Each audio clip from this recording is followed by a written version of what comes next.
Tim's flagship episode 304 in the Champions came to Celtic Park, and to have any chance of retaining their title, all they had to do was win. But unfortunately, they failed. I am joined by Stephen. That was a long F there. I thought it was going to be something else, but yes, I'm here. Melee. Yes. To pick over the bones and discuss Rangers' abject failure to mount any sort of serious title challenge this season. Stephen, the one and done champions. Now, for me, the mark of champions is, as the great Muhammad Ali once kind of said, and as the Green Brigade put on a poster some time ago, it's getting knocked down is fine. It's getting back up that matters. And Celtic got knocked down last season. There's no way anyone could deny that. We were knocked down, we were out, and Rangers won the title. But Celtic got right back up, right back on the horse, and we've pretty much won the title at the first time of asking. Yeah, we're looking like it. We're looking like it. It's not quite done yet. It's not quite done yet, but it's looking in a very, very good position. But that's a good way to put it. It's we've come an awful long way this season. We've spoken about this many times. The journey that Celtic have been on this season is remarkable. See, when you actually look back on it, to have come from, 25 points last season to all but winning the title by at least, as it stands, 6 points plus goal difference, plus VAT and goal difference, is incredibly impressive. And it's even more impressive, given the context of just how abject, how utterly woeful we were last season. Melly, from this day, I know point swings aren't a thing. They're not a thing, right? But it's a good little gauge. It's a wee headline that people often like to use. On this date, as we record this, which is the 2nd of May, 12 months ago, Rangers sat 23 points ahead of Celtic in the table. We're now 6 points ahead of them, so that's a 29-point swing. Where has this come from? Good manager. Good manager. Celtic went out and got themselves a good manager in the summer. Again, it's looking like they went and targeted two good managers because Eddie Howe's doing a great job down at Newcastle. So we got that right. And when you get your manager right, like we've seen throughout Celtic history, whether it be Wim Jansen, Martin O'Neill, Gordon Strachan coming in, Brendan Rodgers, when you get yourself a good manager, you win trophies and you're successful. And Celtic have managed to do that. We sat here at the start of the season many a time saying if we were within 6 points of Rangers going into at the coming end of the season, that would look maybe a wee bit of a success, as if we were closing the gap on them. But to be 6 points ahead is phenomenal. 3 games to go.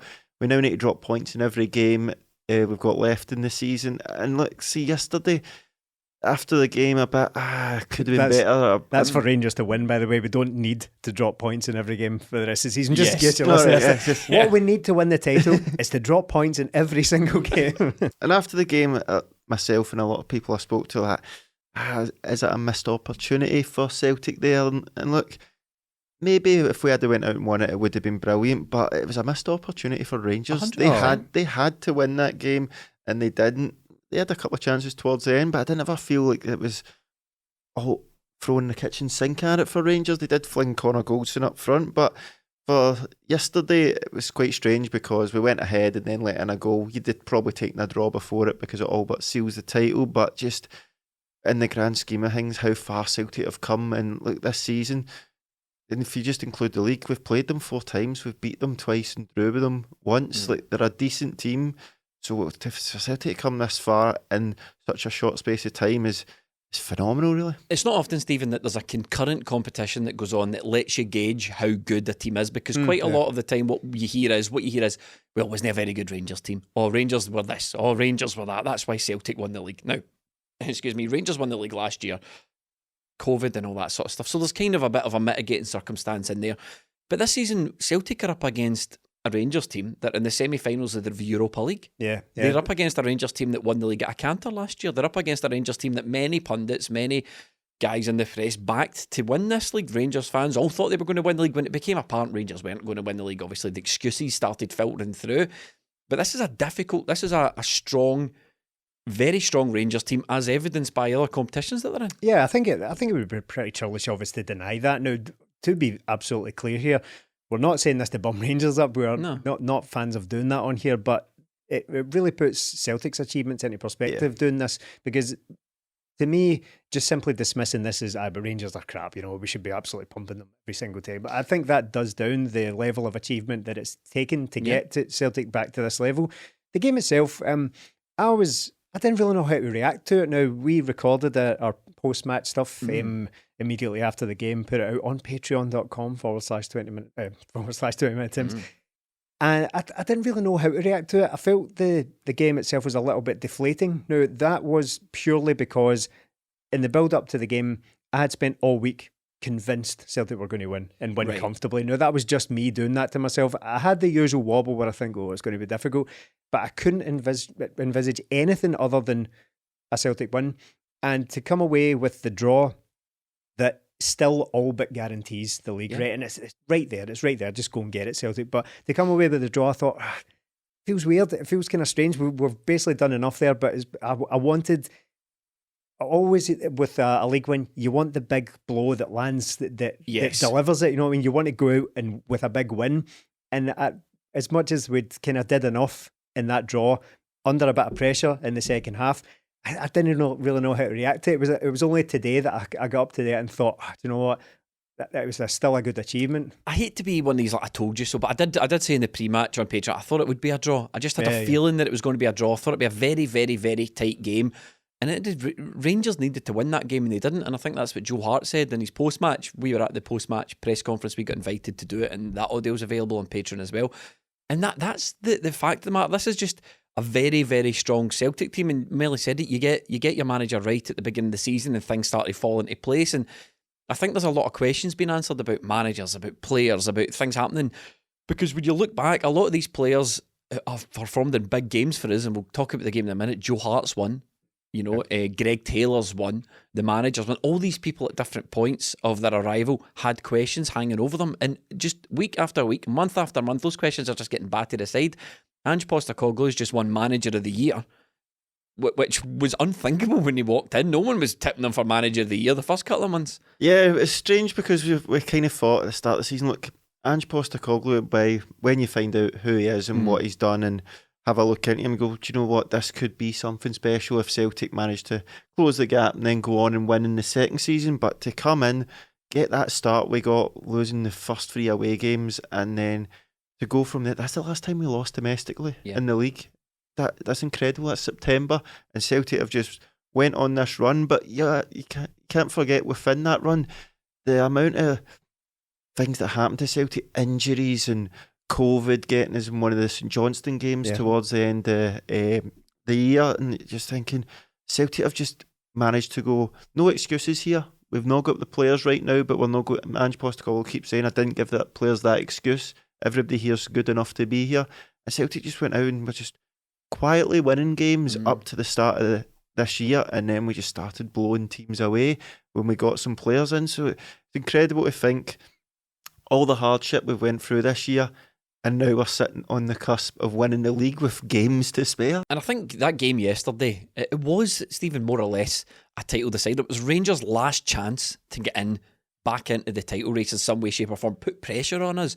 And they just couldn't rise to the occasion because Celtic handled themselves. Yeah, well, let's look at that for a minute, because all I've heard, there's been an awful lot of that's the real quizzing going on since this game. An awful lot of that's the real quizzing going on. I've heard about how that was a moral victory. They were the better team, therefore proving they're the better team overall, despite the fact the league table says differently. Clear who the better team are, I think one prominent Rangers tweeter said. Yep, I was just I was waiting for not one of their players would get into our 11 for bingo. There's been a lot of that going on. So let's look at that for a minute. They had the chance to go and wrestle back some sort of control over the destiny of the title. All they had to do was go to the home of the second best team in the league. They're clearly the best second best team in the league, and get a victory, and they couldn't do it. And it's not like we're superstars, Stephen. We're just normal men. We're just normal men. What do you mean normal men? We're just normal men. Just a living normal men. Just innocent men. So it's not like they had to go and beat Goliath or anything like that. Do you know what I mean? Yes, yeah, exactly. So yeah, I've heard all the excuses. I've heard all the excuses since the game, and there's been a lot of dominated a period of the game trophies handed out this season as well. Remember, they won the second half at Celtic, or they drew the second half at Celtic Park. Ryan Jack, what a performance it was. He hit the bar. He hit the bar. And then they absolutely crushed us in the second half of this game as well. I've heard it all, but all it boils down to is, you're right, Rangers had that golden opportunity to go and prove all the stuff that they're saying about how they're the best team, blah, blah, blah. But they didn't do it. Crucially, they didn't do it. They got a draw at Celtic Park, which was I'm not going to dress it up. It was a fair result, and for a time it looked a little bit dicey. Having watched the game back, it was one of those games that could have been 3-1 to Celtic. It could have been 3-2 to Rangers. It could have been 3-0 to Rangers. It could have been 3 each. It could have been one. It could have been any result, and you really couldn't have complained about it, because I think both teams had the chances to either comfortably win or a high-scoring draw in that game. I think a draw was a fair result, but all the pressure was on them. I went to the game, as I said, I went to the game pretty confident, because I thought, right, it's in sight here, and we can go and just grab this title and just put it beyond doubt. But it was a draw. It was a draw, and Rangers just couldn't manage to get control of that. Ange Postecoglou more or less picked the same team that he picked the previous week. Anthony Ralston filled in at right back, and there was a bit of discussion, Melly, about who was going to start up front. It ended up being Kyogo that started up front. How do you think he got on? He had a great chance that if he scored that and Celtic go 2-0 up, I think the game's done. I think if Celtic, they had enough chances, very good chances to make it 2-0, and I think if that, I don't see Rangers coming back. But it's a bit difficult. I don't think Celtic were great going forward and at the start of the game and for a lot of spells during it. So Kyogo's one of those guys that feeds off chances, and if you're not supplying him, the way Celtic play, we don't want a striker dropping deep to go and get the balls. He's always, as you see with Kyogo a lot, he's offside and then comes back on and makes the runs. So Celtic didn't create the chances for him, so I can't really say he was good or bad. But I think when Giakoumakis came on, the way the game panned out, it made Celtic look a bit better, because we had an out ball and some physicality to go up against Goldson. So look, I thought Kyogo starting was the right call, but with Harry hindsight, it's maybe looking the way the game, but you never know how the game's going to pan out. I think, you know how sometimes, Stephen, you just prefer a player. And I do like Kyogo, but there's just something about Giakoumakis that I prefer. And I think Giakoumakis has got all the makings of like a bit of a cult hero for Celtic. And with hindsight, Harry hindsight, as Melly said, with hindsight, and I probably would have started Giakoumakis just the way. I just like how he bullies the Rangers centre halves. I think the Rangers centre halves, as Mel says, you need to create chances for Kyogo. We need to get the ball forward. We need to create, and with Kyogo, I said this in the pre-match as well, you sometimes need to create 3 good chances before he scores one. Whereas Giakoumakis is in the habit of creating chances for other players, and I think with him providing the outball, with his physicality, sort of changes the way he plays. It's kind of academical now, because we're not going to. Academical? Why did you not pick me up on that? It's kind of academic now, because we're not going to play Rangers again for the rest of the season. But in retrospect, I think Giakoumakis is the man against them. I don't know. I think we've got a number of attacking players, and none of them as yet have scored against Rangers. No, well, Jota now has, Abada has in the past, but none of the 3 options you think for central striker, they've not scored against Rangers yet. So I don't really know. I don't know if there's necessarily a body of evidence for that. That's what I mean. I just prefer him. Yeah. I just have a feeling. I think Giakoumakis came on and did put himself about a bit. There was a fair few tussles with Goldson. Some of them, I can't really be bothered talking about the ref this time, because I don't think it was as egregious as it has been in previous weeks. But I thought he was fouled a good few times, just being dragged all over the place.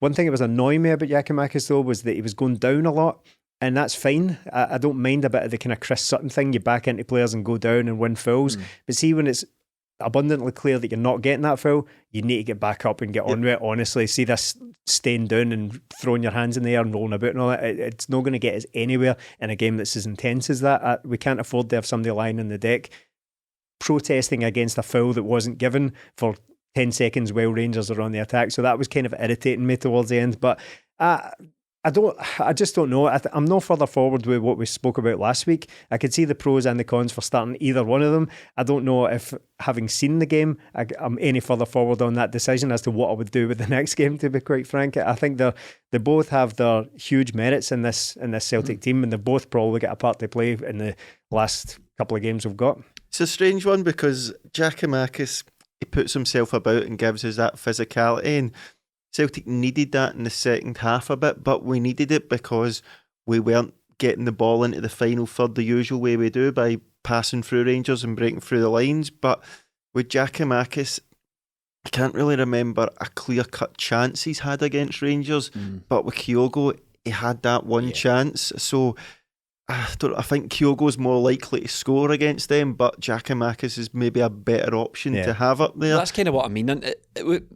Kyogo missed a really good chance. Maeda missed a really good chance. Two good chances. Yeah. Jota missed a really good chance. I mean, we passed up a lot of opportunities to see the game away. Yeah, as I said, if we score one of them 2-0, I think that's it. I think around the 55-minute mark, the game sort of changed. And if Celtic had got a goal, because towards the end of the first half, we were really on top of them. Start of the second half, we created a couple of those chances. The Maeda one, I think that was the one in the second half. If you score that just after half time, then I don't see Rangers coming back. But again, like the game at Hampden, just that momentum started to shift a wee bit, and I think that was when Celtic made the substitutions. I don't think, for all Giakoumakis came on and done well, I think the midfield, it wasn't working. Hatate was having another howler, and then when we Steven Sniggers, we made the subs. I just feel when you take Callum McGregor out that number 6 position and put Near Beaton in, it's not Near Beaton's fault. He's not Callum McGregor. Callum McGregor is brilliant there, but he's also good further forward. But just taking him out there meant Starfelt and Carter Vickers, Ralston and Taylor didn't have that option of Callum McGregor. Always makes himself the option for somebody to pass to.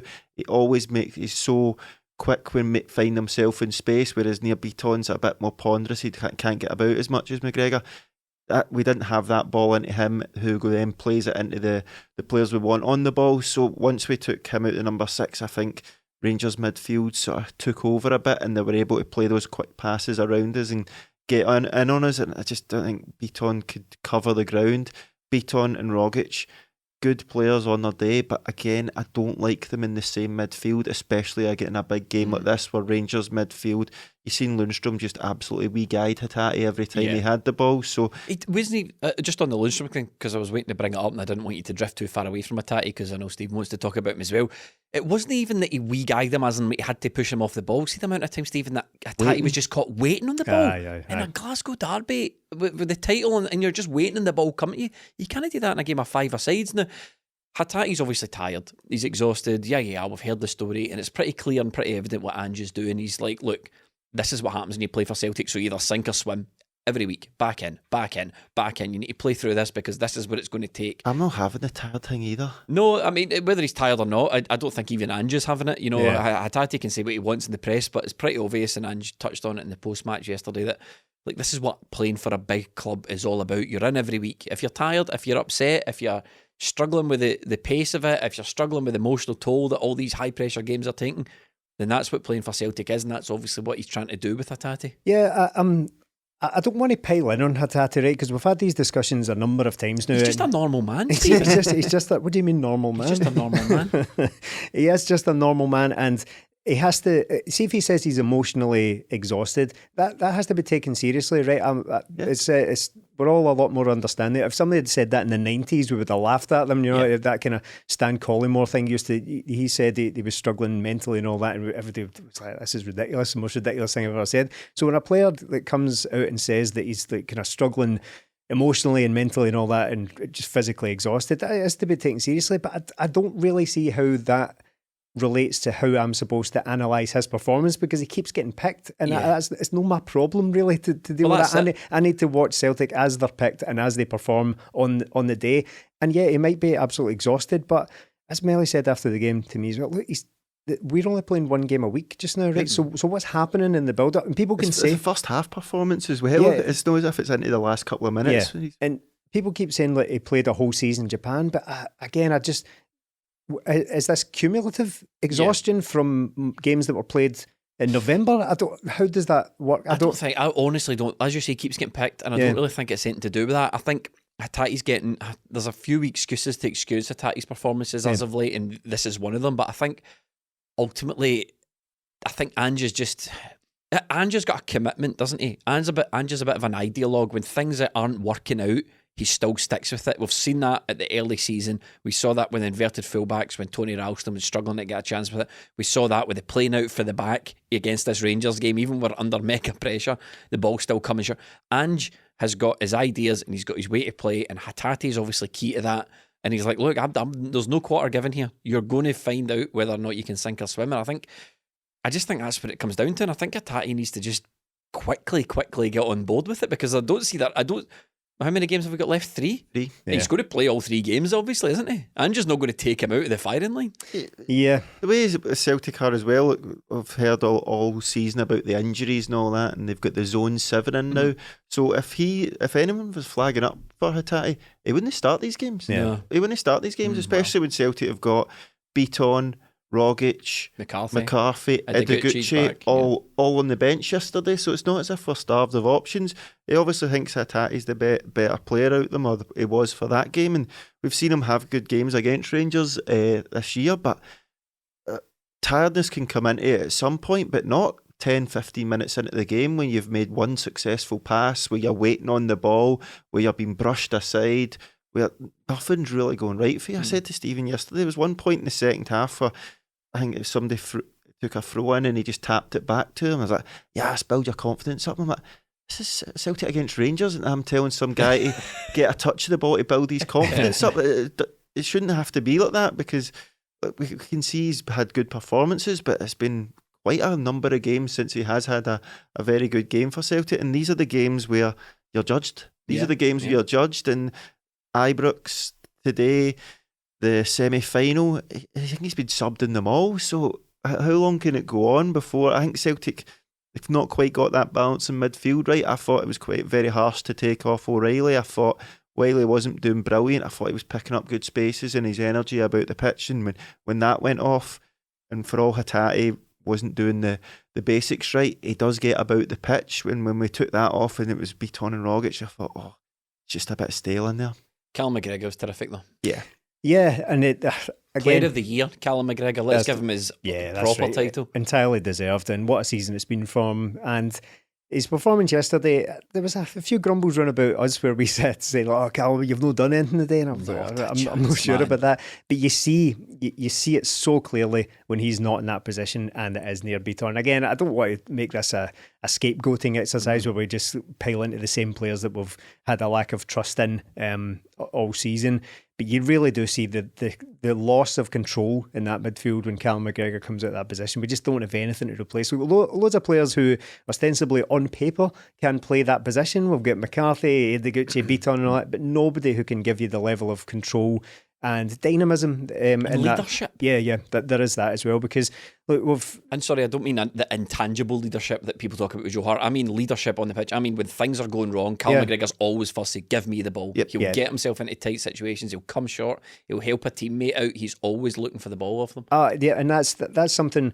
Again, I don't want to stick the boot in Hatate, right? Because he is still a new player, and he has come from literally the other side of the world, and he's trying to settle into a season that was in full flow when he got here. Never mind now when the pressure is even higher, because we're about to clinch the league, hopefully. And I think things have been very intense for him. And I said last week that I'm just looking forward to getting all this excuse of playing loads of games and being exhausted out the way, because that can't follow you around for the second season.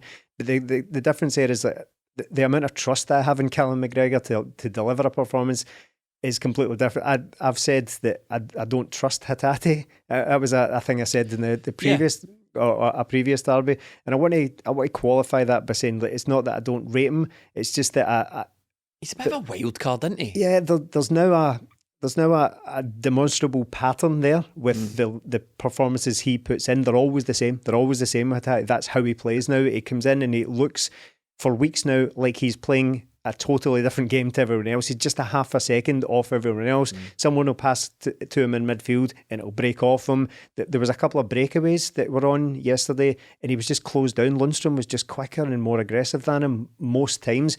So I'm looking forward to it hopefully changing for Hatate, but I know we've drifted back to Hatate when we're trying to talk about Callum McGregor, but I just thought that comparison's quite interesting with the level of trust that the fans should have in the different players. But Callum McGregor is just brilliant. I'm just so glad we've got him. I'm so glad that a player like that could easily have been tempted to go elsewhere. There was some chat about him leaving a couple of seasons ago. Comments were quite good yesterday. Yeah, really good. Yeah, always are. I've thought that for a long time. He's very impressive when he did he say?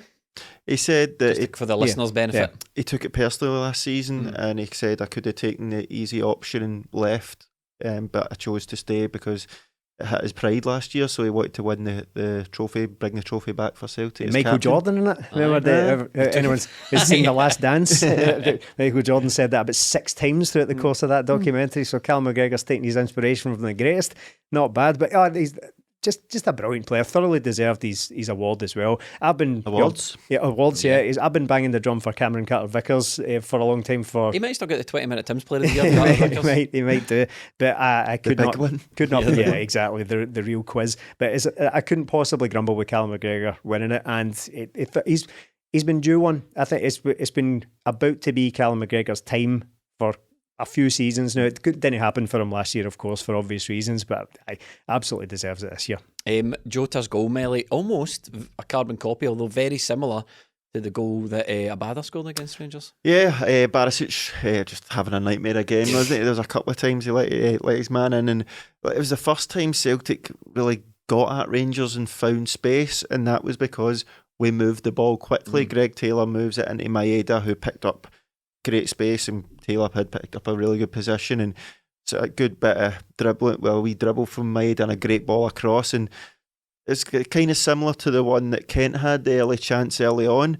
And look, we can slag Barisic for being a shite bag because that's a couple of occasions he's been caught out like that, but Ralston get caught out like that, and it's so difficult as a defender to cut that ball out because there's somebody coming in ahead of you.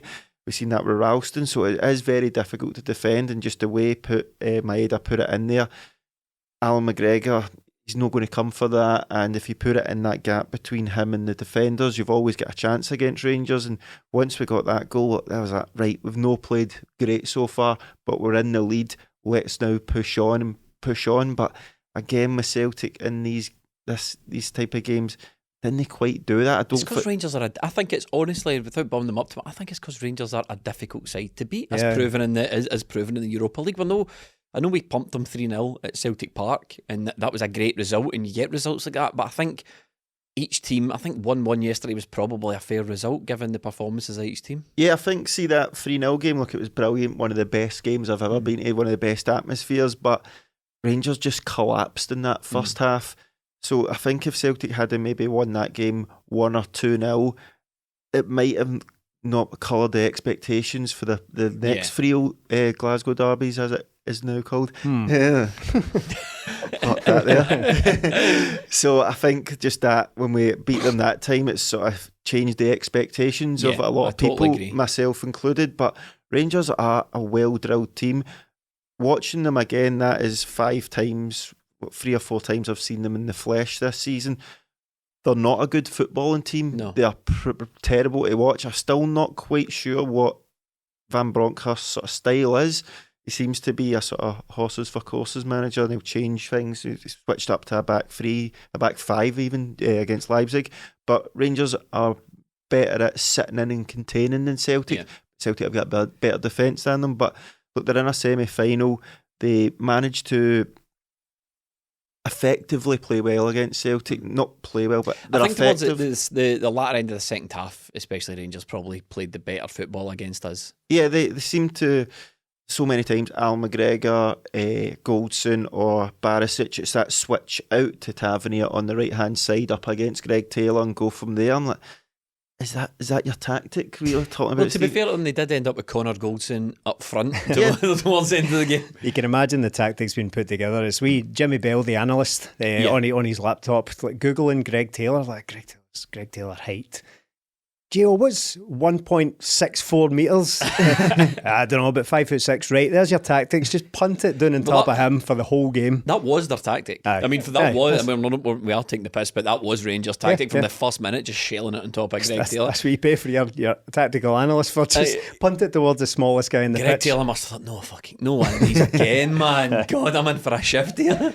Greg Taylor, turn on the Instagram comments so we can tell me how much we love you. We do. We love you, mate. A sign of growing confidence as a Celtic player is he's turned on the Instagram No, comments. I'm asking him to, has he? Oh, has he not? No, he's not yet. I thought you were announcing there. No, only his pals can comment on it, and we're not friends with Greg Taylor on Instagram, so not yet. But Greg Taylor's one of these players who has really had a season-defining or a defining season for Celtic, and there's a couple other players that I think are due a mention. One in particular is Joe Hart. I think Joe Hart pulled off a save in the second half yesterday. Now, some people could maybe say that he went down a bit slow for the goal or whatever. You can discuss that, right? But he pulled off a save in the second half yesterday that basically secured the title for Celtic, and I'm so pleased for Joe Hart. Was he man of the match? Jota got man of the match. Did Jota? I don't know who Sky Sports got. Because he did the post-match press conference. He did the post-match press thing that I was at. I'm so pleased for Joe Hart, because Joe Hart came into Celtic with so much criticism, and for once it was actually criticism from not inside the club but Celtic fans. The amount of people didn't want this guy, I wrote a thing about it at the time. I was jokingly saying, can we not just go back to trying to figure out whether or not a player's good or not, instead of being told by scouts and analysts and data accounts, the minute a player walks in the door, you shouldn't like him, by the way, he's pish. Going to give us a chance to find out whether the guy's good. Now, I'm quoting myself from when Joe Hart first walked in the door, because we had a litany of mistakes under Barkas, and even into Joe Hart's Celtic career, there was people still out there with a straight face telling us that Barkas was the better goalkeeper. And no matter what we're watching, Joe Hart, the press didn't really care about Joe Hart so much as the Rangers fans never really. Every piece of main criticism about Joe Hart and his arrival at Celtic Park happened from Celtic fans, happened from Celtic social media scouts and all that sort of stuff. And he shut them all up. Oh, yeah. See, there's nothing really wrong with being a little bit confused or a little bit kind of alarmed by signing a guy like Joe Hart out of the blue, right? There's nothing wrong with that, nothing inherently wrong with having a little bit of a raised eyebrow when Celtic go and sign a guy like Joe Hart, because he came out of the wilderness. He had a very high profile. Fall from grace is maybe a little bit strong, but you know what I mean. He was riding high with Man City, and a wee bit too much has been made of the kicking that Guardiola gave him. He just didn't want him. That was it. He just came in, took a high profile player and didn't really want him anymore. But his career has been in free fall since then, a couple of different spells. So when he rocks up at Celtic, I don't think it's beyond the realms of, like, I don't think it's unfair to just be a wee bit like, Yeah, but I think my issue with it is it's never delivered like that, is it? Or is that what you're getting to? Yeah, I think that's out of the way. That's some admin done on it, on my point. I don't think it's wrong, but to be sticking to the guns on that months later when he's clearly demonstrating why he's been brought to the club is ludicrous, quite frankly. Barkas is a good example because, you know, Barkas was the darling of these accounts to which you refer. And I don't want to really point to anyone's opinion on Twitter and that as a result, but it's like Barkas has been held up as this example as to what you should go for in a goalkeeper, but he was a disastrous signing, like catastrophically bad signing. £5 million. Not only was he ridiculously expensive, he actually... Celtic have signed a load of players in the very recent past. In fact, going back the last 30 years, I've signed a load of players who come in and did nothing, but he wasn't one of those guys. Like Charlie Musonda, right, came in, did absolutely nothing, cost a fortune as an alone and just disappeared. But Barkas came in, cost a fortune and cost Celtic massively on the pitch. See, if you were to just bookend this season right now, if the season ended yesterday on Sunday, it would have started with Barkas chucking one in his own net against Midfield at home in that game that only 9,000 or 6,000 were at, including me. I had a great view of that going in. So the season started with him chucking the ball in his own net and ended with Joe Hart pulling off a save that basically guaranteed the league. Because see, if we'd lost that game yesterday, make no mistake about this, it would have been squeaky bums time for the last 3 games of the season. 3 points in it, yes, with goal difference. We're still with 3 games to play. Tense, to say the least. So Joe Hart comes up with that save, and he has been an absolutely brilliant signing. Could you get a better goalkeeper with the ball at his feet? I'm sure you could, right? But sacrifices have to be made here, and the amount of saves that Joe Hart has come up with, I would even go as far to say, it might be hyperbolic here, but I would even go as far to say I don't know if we're winning the league without guys. It's not just Joe Hart himself, but without guys like Joe Hart and guys like Starfelt, guys like Greg Taylor, guys who have been criticised and questioned the whole way through the season. I don't know if we're sitting in this position without some of these guys. It's the contradiction that's never spotted that kind of gets me with these arguments, right? So the argument is there a Joe Hart, still unfashionable at Celtic, still unfancied by a lot of people? Their argument is there's a better player out there with the ball at his feet, right? Yeah, but you also said that about Barkas. Yeah. And Joe Hart's at the club and he's keeping the ball out the net and he's fine with his feet. Joe Hart said in his press conference when he arrived, look, I might not be the best at my feet, but if we play the system right, we're talking about 12-yard passes and that's all I need to do. So he's maybe not the best at his feet, but we had a goalkeeper who was supposedly good at his feet. he was scouted and he was wonderful and it was all this sort of stuff and he couldn't keep the ball at the net. And I feel like we need to fight Joe Hart's corner a wee bit, because the guy came up here, as you said, Stephen, disaster after disaster, completely unfancied, took a pay cut, cost £1 million, got a 2-year contract, and everyone wrote the guy off before he even put a Celtic jersey on, and he's been great. Including his most recent manager at Spurs, basically told him he's not a footballer anymore. Yeah. Months Your before. body is broken or whatever he told him. Yeah, you'll never play a minute for me. Mm-hmm. Yeah, I think MD that had any doubts about Joe Hart have probably come round to him now, and I don't think Stephen's exaggerating at all. I think if Celtic hadn't signed Joe Hart at the start of the season, we wouldn't win the league. Yeah, we wouldn't win the league, and it's not just the saves, it's the overall leadership. You've seen the guy's basically a captain as well, a captain that's been captain, hasn't he? He's had the captain's armband on in a game. I think he's had it on briefly, possibly once, but I mean, for the guy to come in, and it's not just the ability he brings, it's the whole all-round leadership. I'm sure he's a popular guy in the dressing room. Every player in most interviews always mentions him. Him and Callum McGregor they've led Celtic alongside Ange Postecoglou to where they are now. And Barkas, I can name you numerous mistakes he made, numerous goals he cost Celtic. Joe Hart, I can think of Altmar, and that's it. Yeah. I can't think of any mistakes. Yes, he does make mistakes with the ball at his feet, but I think every keeper's going to do that. Every player on the pitch does that. It's just highlighted more when it's Joe Hart. And he's only needing to make short passes. So I think with Celtic yesterday, there is times where he does look cumbersome, and you're like, give Starfelt a chance, Joe. Come on, you're making it harder for him. And I think Celtic's defence was good yesterday. I thought Starfelt was having a really good game, but it's just letting in that goal sort of clouded that a wee bit. But it was a tough one. I think that was quite a well-worked goal Rangers got there. I mean, it was a decent goal, but and as I says, I thought maybe Joe Hart could have done a wee bit better for it, but that's debatable. You're no pointing the finger and going, that was a mistake by Joe Hart, nailed on. Do you think, Stephen, though, this passing the ball out really quickly, that's manager instructions, isn't it? Oh, because sometimes you're watching it, you're like, what the stop, Joe? Yeah, it clearly, as he's clearly been told to play a certain way. That's not just speculation. It's very obvious that the team have been told to play like this, because you think against all odds, like even in the most pressurised of circumstances, they still try and play like this. I understand it to an extent, and I understand people getting a little bit worried about it, especially in games like that, especially in games against Rangers when we're not 4-0 up and we're playing a bit of the back right. I understand it, but again, just to reiterate, I've been saying it all the whole time, the alternative is we launch it long, right? And I know for that 2 seconds that it gets it away from the goal, you feel a bit safer. But see, when it just lands on Calvin Bassey's chest and they start again, there's no point to it. Yeah, yes, you may not concede a goal from your own goal line when somebody takes it off you, but you've just lost the ball. You've just lost. There was numerous examples of that. Starfelt tried a couple as well, where he would just sort of slap the ball forwards. He was tried like these side-footed launches up the pitch. He would just drop into midfield and Rangers would just come straight back at us. I understand that. I do. I genuinely, I'm not like sneering and saying, all these dinosaurs with their punt up the park. I know that the pressure is on and you want it, just get it away for the goal. But the players can't take that attitude. They can't afford to take that attitude on the pitch, because it doesn't benefit the team in any way. Yes, it will settle the crowd down if you just punt it up in the air, because see when it's sailing way over everybody's head, you go, you'll breathe out, right? But then it just comes straight back at you. Just a couple of things on Starfelt and on the crowd. Starfelt did it again against Rangers. There seems to be moments where, see when he's under no pressure, he's looking for a pass. If the pass to Carter Vickers isn't on, he maybe passes it to the pitch or makes a mess of it. But there's a couple of times this season when he's been under pressure and he just brushed the player away and gallivanted up the pitch. And it's like he falls into a trance. It's like, Carter Vickers, do that again. Do what again? That thing you did where you ran by 4 guys? Don't remember it. It's like, you can do that, mate. You've obviously got the ability. Please in the try flow it. state, in the centre-half flow state. I think he you're just right, gallivants up the pitch, and before you know it, he's 18 yards for goal. He's knocked 3 Rangers players out the way.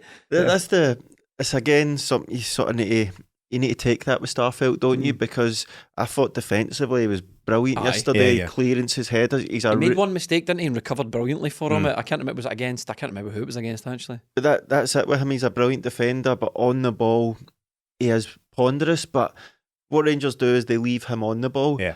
And I was just getting a wee bit frustrated with him at times, because he was left on the ball, Rangers drop into the free ahead of him, and then he's got that space. Drive into it, commit somebody, and then play the pass, because then that means somebody has to move out and it opens up somebody else.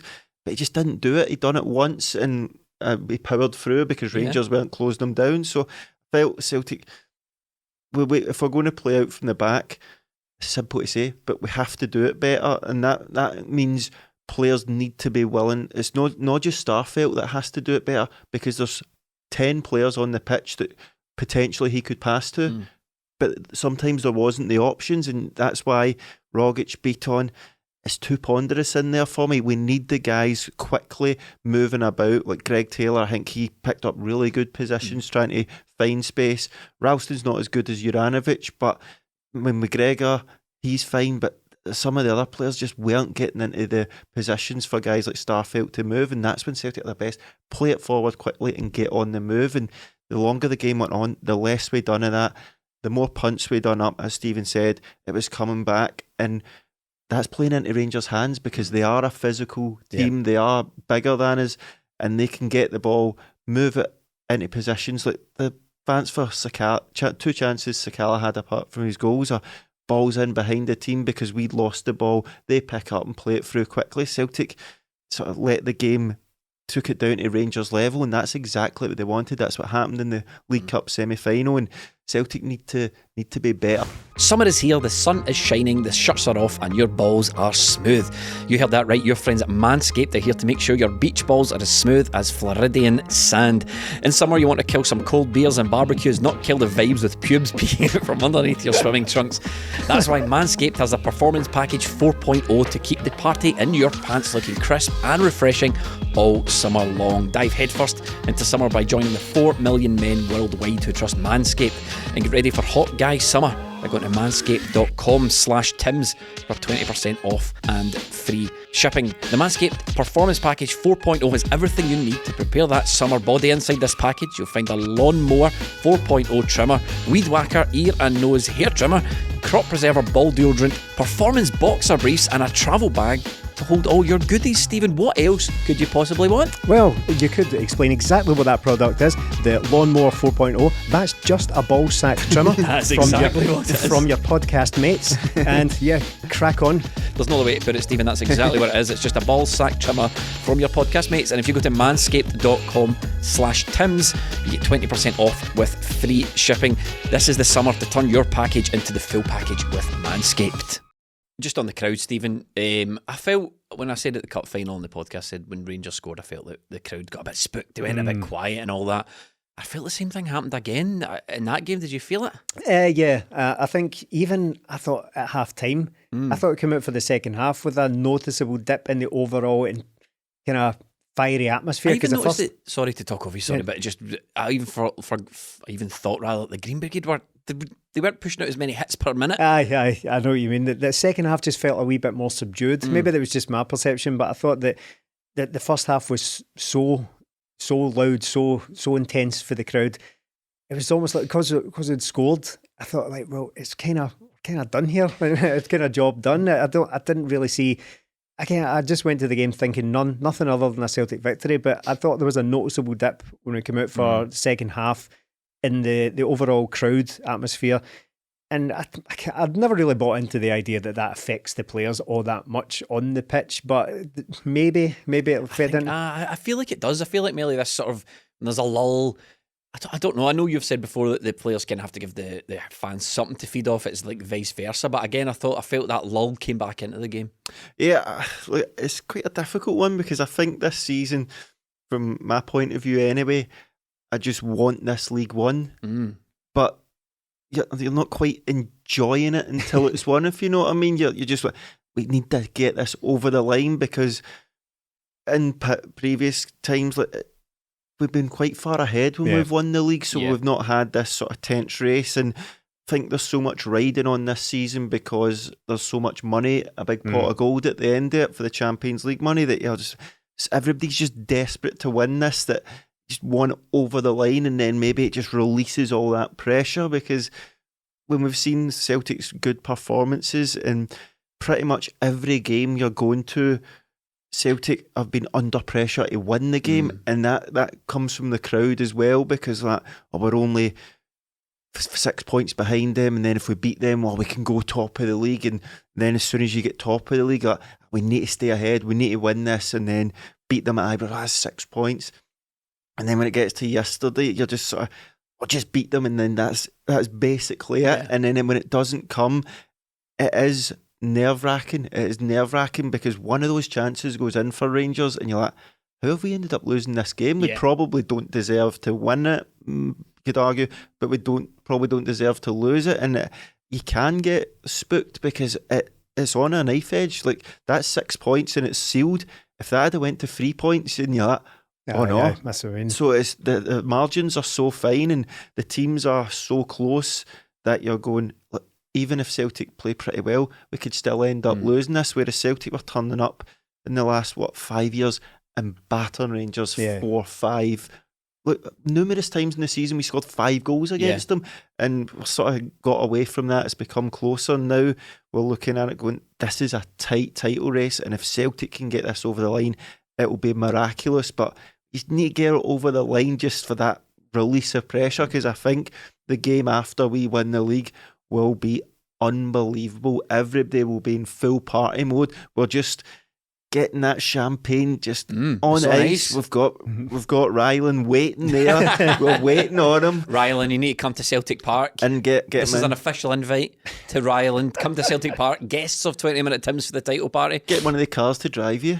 What ones? Cinch cars. Oh, get a cinch yeah. car to drive him. Yeah, threw me off there, Stephen. Well, that was another defeat. That was another real quiz victory for Rangers yesterday. Outsung by 700 fans as well. I heard that, so didn't make it all the way to Massey anyway. Remember sorry, Jamie, I said to Stephen at the game, look at that flag. It said Barhead had a Rangers badge or some manky badge of theirs, and then underneath it said staunch and true. What does that mean? You never really hear the word staunch No. used really in any other context. It's like Bale. Isn't it? Aye, Bale. Scottish. What did you make though of the Peaky Blinders? Because Green Brigade get work as usual, you know, and there was a lot of work in that, a lot of pressure on the live spray painter guy. Oh, I like that. impressive, Yeah, I like that. A lot of pressure on him to get that right. But I just think Peaky Blinders, as far as cultural touchstones go, is reeking of toxic masculinity. It's sort of really, really cheesy. I associate it with like Instagram memes. A picture of Tommy Shelby with a cap, lighting a cigarette, saying something like, A lion doesn't. yeah, something like that. I'm old school. I respect such I and such. respect my women. I hate men, and I drink pints and stuff like that. Yeah, it's such Peaky Blinders for me is such a weird cultural thing that it's just completely passed me by. Peaky Blinders. I mean, Have you watched it? Yeah. It's actually quite a good and well made and well acted TV show. But it's a naff cultural phenomenon because of what it has birthed and all the guys with their clothes and all that. But I feel the same way about Peaky Blinders as I do about Rage Against the Machine and Fight Club. It spawned basically the worst things in culture imaginable, but I don't think they can necessarily I don't know if I can sit here and have you slag Rage Against the Machine. That's not what I'm saying. Oh, You're right. totally taking the opposite You of said my it point. spawned the worst cultural things imaginable. Yeah, Limp Bizkit came after Rage Against the Machine. Well, I can't have you slag Limp Bizkit either. Worst, but they spawned Limp Bizkit and Korn and Linkin Park and all that drip. Basically ripping him apart here. Hold on a second. I'm not going to sit here on my own And podcast. it's not their fault. Tool as well. I don't know anything about that, but Rage Against the Hope Machine. Fred Durst doesn't watch it. We didn't bother. Rage Against the Machine can't be blamed for that, just like Peaky Blinders can't be blamed for the lad culture. Okay, right. I'm fuming at that, Melly. I can't let that go. Let's talk about the manager of the year, Alpha Papa, Ange Postecoglou. Fully deserved his manager of the year title, did he not? Oh, definitely. The standout candidate. It takes Gazumping Dick Campbell. I know. Oh, yeah. aye. Good. Who was it? Who else was up for it? Paul Hartley, Dick Campbell, Alpha Papa, and someone else. I can't remember. Malky? Malky McCann. You're quite right. Aye. You've got to give it to Ange, haven't you? The job he's done is incredible. Not Not a only miracle though. According to Ewan Murray, who previously in the season wrote that it would take a miracle to overturn Rangers. That was the best that I've seen all season. Absolutely brilliant. Check our Twitter feed for evidence of that. Sure, yeah. Yeah, the guy deserves it. The job he's done is incredible. To have one trophy in the bag already, to have Celtic on the verge of winning the title from where we were. Remember, he was talking about you guys give out titles early in this country. Like, he stuck to what he believed in, and we could all see it. Like, this is going to click at some point if we get it right, and we've got it right. Like some of the, I think, as I said, when we win this league, if we had drawn, say, one of the previous games against Rangers and then beat them yesterday, I think the whole perception would be completely different. It's just because we stayed 6 points ahead. But, I mean, if you were off on 6 points ahead a month ago, at this point, you'd be like, wow, that's going to take something. And that's what you have to do. You can't just look at it as the last match. You have to look at it over the season. Some of the football we have played has been incredible. We've got new heroes everywhere, all over the pitch. We've got players buying into everything this guy says, and everything he says, you're like, this guy is special, man. He is special. And once this league is signed and sealed in the next week or so, I just want Celtic just to sit down and hand out free contracts. Jota, Carter Vickers and Ange Postecoglou is the one they have to get nailed down longer term, because I know he's on a 1-year loan contract, but hit him with a 4-year deal, because this guy, it's brilliant. And look, Europe's going to be difficult for Celtic, but the way we are playing now is some of my favourite football I've watched from a Celtic team. Everybody buys into it. We've got good young players who could be here for 2 or 3 seasons and build something really special. To go from 9 in a row, lose the league like we done, and for this guy to come in and just pick this club up from the ashes, basically by himself, because nothing else has really changed apart from him. Same coaching staff, and he's just brought in players. He's got a style like Liverpool, Man City. Buy players to suit my style, and I'll get you results. We've got 2 trophies. We were 1 game away from being in a Scottish Cup final. We managed to do okay in the Europa League, despite us saying we're not going to qualify for that. It's incredible, and it's just going to be great to see where Celtic can go from here, because I don't think he's going to rest on his laurels. I think there's going to be 3 or 4 key positions he will target in the summer to bring in players to improve. I'm talking maybe a left back, a central midfielder, a winger, if we sign Jota and Carter, and maybe a left-sided centre-half, and Celtic could be a really good team for a few years. I agree with all of that. I can't really put it any yeah, you're very welcome. Well done, Mel.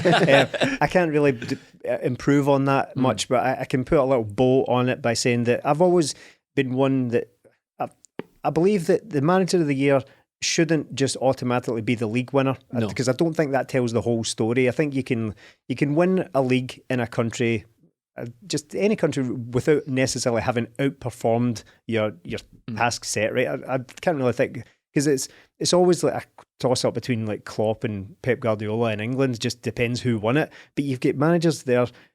Just taking this season as an example, Eddie Howe has performed miracles with that Newcastle team. I think they're basically the 2nd or 3rd best team in the league since he took over, which is ridiculous because they were down. And the reason I'm talking about this is because, as I don't think it should just go to the automatic, the winner of the league. I think it should be about what you do within, the boundaries of your resources. And for all the reasons that Melly has just listed, I think it's still Ange Postecoglou. I think even though he has the greatest budget in the league and all that, I think even with that, I think you look at where Celtic were again. I don't want to have that whole conversation again about how the distance we've come in that. Just look at the Michelin lineup. Exactly, and I think even stripping away, I don't want to get too misty-eyed about it, right? Okay. But even stripping away all the football stuff, the level to which that Ange has made us all just buy back in to this club after the insults we suffered last season from the club and from the board and all the pish we were hit with in the press, and it seemed like a daily basis. For us all to have fully bought back into, I mean, we're always going to be supporters of the club, of course, but to have thrown ourselves so fully behind a manager, and there's always going to be a few dissenting voices out there, I can't speak for everyone, but for the vast majority of the Celtic support, we're massively behind this guy. And that's not easy. That's not easy to come from, again, like relative obscurity for us. I'm not doing that thing where he's come from nobody. Like, he's a no mark and all that. But to Scottish football, he's a relative unknown. Yeah. To have come in from that level of basically nothing to the average Scottish fan to being what he is now, the figurehead of Celtic Football Club, is a remarkable performance from a manager, and he fully deserves his manager of the year. Even taking away all the trophies and all that, just for what he's done with the resources at hand, the lack of a team he had, the whole team left at the last summer, and to have won the league, remarkable in itself. But just his performance as a manager has been exceptional. Yeah, and I was just thinking when you were saying that, when Celtic managers like big managers that have come in the past, whether it be Martin O'Neill, Gordon Strachan, maybe to a lesser extent Brendan Rodgers and O'Neill, they're coming in with huge fanfare. Brendan Rodgers had thousands of people go to the game. From the off, everybody pretty much was behind that appointment. It looked perfect. Ange Postecoglou had to come in, do all you're saying, and win over a lot of his own fans. And he's done that through his performances, through the team he's built, and through his words. Like, everybody hangs on every word he says now. Well, remember, he was asked quite early on what it was like to be the second choice. Everyone knew he was the second choice for Celtic, and his reaction to that was, I might be the fifth choice for all I know. You know, it doesn't matter. And he's never been fazed by a single second of that, because that's not easy either. See, for the club to have taken such a very high profile pursuit of a sort of white elephant manager, Eddie Howe, and to fail that, and for Ange Postecoglou to come in, everyone, not everyone maybe, but a lot of us were like, seriously? Because you need to remember where we've come from as well. You've just listed them. Brendan Rodgers was a major coup for Celtic at the time. Major name in management. Then there was Neil Lennon, who was a very obvious figure in Celtic's history. And then this guy comes in. We need to remember what that was like at the time. Everyone's like, this is ridiculous. The board this, the board that. Yeah. And for this to have been delivered to this extent, incredible. You couldn't, when you first came in, we all set out our pre-season expectations, and they've all been surpassed. Oh yeah, all of them at every stage, and he's given us our team back, as something we've said before, and it's just great to have ultimate faith in a manager. And I can't really add much to what you two have said about the guy. We need to get him signed up in some sort of contract. That's we need to show the same faith in Ange. The club need to show the same faith in Ange that the supporters have got. Before we wrap up, I think it would be remiss not to mention Leila Abada, Young Player of the Year. Oh yeah. Well deserved. Yeah, again, a very, very surprising impact from Leila Abada. The first half of the season was incredible. From 14 or 15 goals by basically, kind of Christmas or January. He's fallen off a bit since then and has since lost his place a little bit. That's absolutely fine. He's got plenty of time. He's still very young. I've had one or two questions over him this season as to whether he can deliver long term for Celtic, but every time I do that, he shuts me up, and it led me to say, look, there's absolutely no sense in focusing on the negatives with him anymore, because his impact has been so huge and his contribution has been so significant in this title push that he has had a great season, even if it has tailed off a little bit, which you can probably expect from such a young player. Yeah, because we've brought him in and you've not got that, seen him grow up like certain players coming through the youth ranks, that you forget how young he is. Like Celtic, Abada, Matt O'Reilly's 21 as well, like guys like that. Even like Hatate's quite young as well, 23 I think he is. So when you look at Leila Abada and I've got, he could improve this in his game, he could improve that in his game, he needs to get better at dribbling, but he scores goals. That's fine then. Yeah. Just score goals then, mate, because that's how you win games. So like, if everybody's flying at Celtic and Leila Abada's there, he'll score you goals. Yeah. So I think he's going to be an important player over the next couple of years. Can improve, but if you're telling me, look, this guy's got improving to do and he's going to get you at least 15 goals a season, sign me up. Patreon.com/20minute-Tims, no big sale. Sign up for that as well. Sign up for that. Yeah, patreon.com/20minute-Tims, no big sale, no massive advert this week. You already know what it is. If you want to support us, you enjoy the work that we do, you enjoy the podcast and you want more of it, patreon.com/20minute-Tims. There's a link down below, and if you're watching this on YouTube, please subscribe. What a podcast, eh? Yeah. We've done it again. We're just men. We have done it again. We've delivered another world-class podcast performance, despite the fact we're just normal men. Unbelievable. Every week people listen to this podcast, they go, how can they improve? Well, we've done it. Right. And on that note, I was about to plug the Patreon again by accident. And on that note, thank you so much for listening and watching.